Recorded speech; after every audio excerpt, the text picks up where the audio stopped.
Kendrick just released possibly the greatest diss track of all time. Arguably. You know, you still got Ether, you still got Hit 'Em Up. I would say Meet the Grams is right there with them.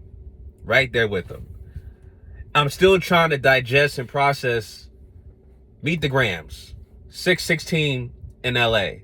Obviously, you got Drake with Family Matters. It's a lot going on, man. This week has been a bloodbath, an entertaining bloodbath of back and forth between Drake and Kendrick Lamar. And, you know, I was driving, still listening to the tracks with K-Dot and Drake, and I'm like, damn.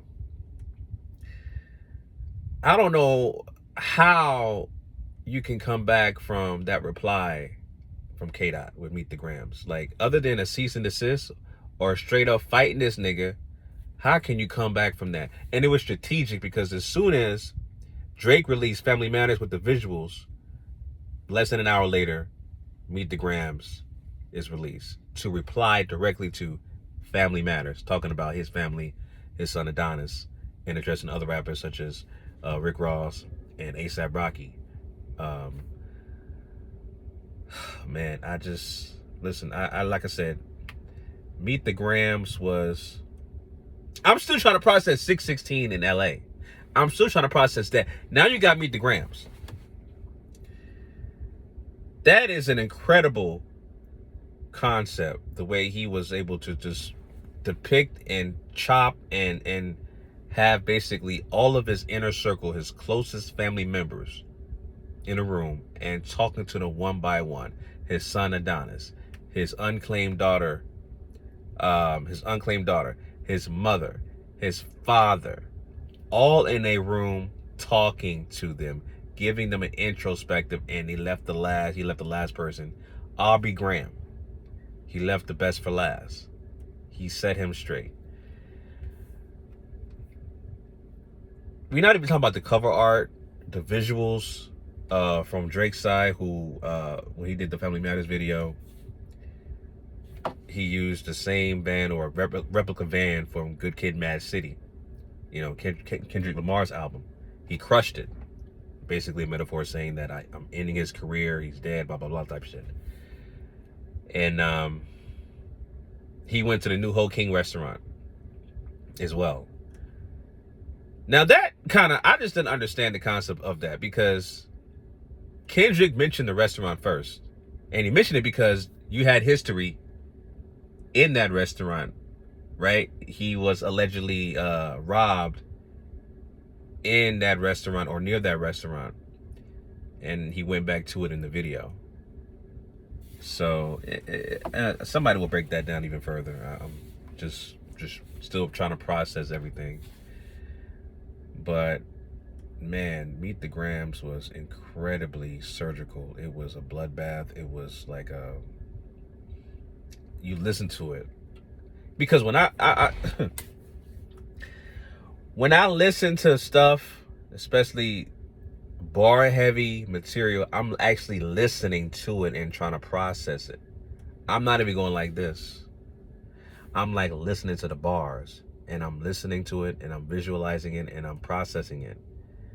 And when he was depicting everybody in his family, his son Adonis, his mother, his father, his unclaimed daughter, allegedly, and then himself, I'm visualizing everything he said, man. It is just surgical. You got gambling problems. You're a sex addict. I didn't know about the term beard, meaning that you're trying to hide your sexuality by acting like you're heterosexual, but you're not. So you grow a beard, you date other women, you have sex with them, but you don't have a serious relationship with them because you're hiding your true identity, which is you being homosexual, allegedly. Wow.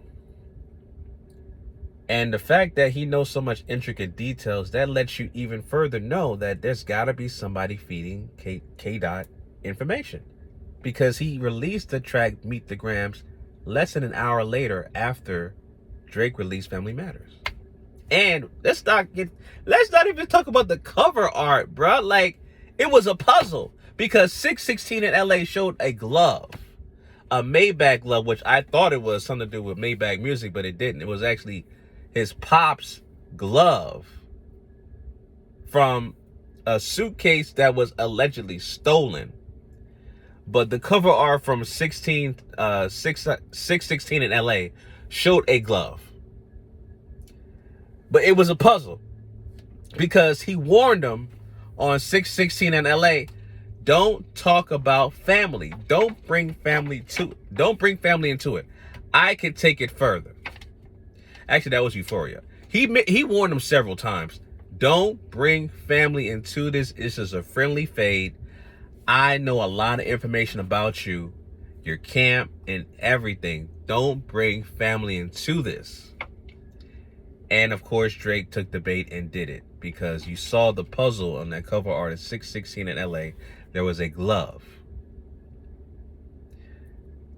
Drake responded with Family Matters, and then of course, less than an hour later, K-Dot responded with Meet the Grams and showed the actual cover art of not only the glove, but I'm hearing that the clothing, the shirt, is a FUBU shirt, which K-Dot referenced on Euphoria. He mentioned FUBU not being in your collection. Interesting. He showed a picture of some prescription drugs, right? One for diabetes and stuff like that. I forgot the name of the drug. That it was mentioned several times, not only from K-Dot, but also Drake mentioned that, accusing Rick Ross of taking that same drug. Some receipts, just a lot of information. Like I said, if the rumors are true about Drake submitting cease and desist, was actually not rumored. It was confirmed that Drake sent a cease and desist to French Montana. So if he's on that type of time and he don't want nothing further to happen, you better send a cease and desist and a restraining order to K-Dot, because this man has so much information. Not only that, you need to check your staff, the OVO staff, the people that you pay.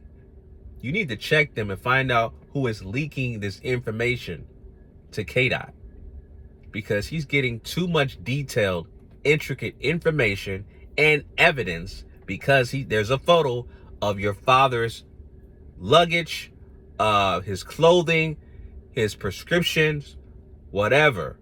He has that information and more. I'm hearing that K-Dot has another track that he could release if Drake wants to take it there again.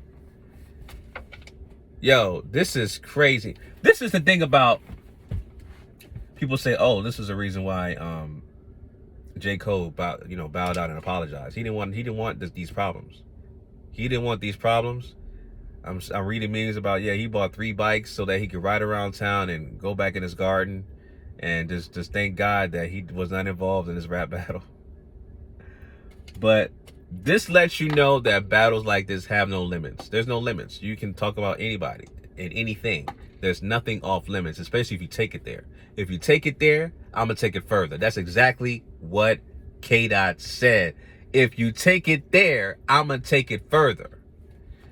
This guy, when I say this guy, K-Dot, dude, his pen game it's a chef's kiss. Like, he is a writer's writer. There should be a class on how to write bars like K-Dot. He needs to go to every goddamn university or something, or have somebody to do something about how his writing process is. Because, and his voice inflections, the delivery. There's people who are not big fans of how he changes his voice and stuff like that, but he does it purposely, and he does it depending on what is said. His voice inflection picks up even more, especially the last verse on Meet the Grams. It went from calm to, you lied. It just kind of just built up, and his voice inflection and the layers of it when he said you lied, it added more emphasis to the track and to the bars, and it just made it more visually scathing to hear it. You know what I'm saying?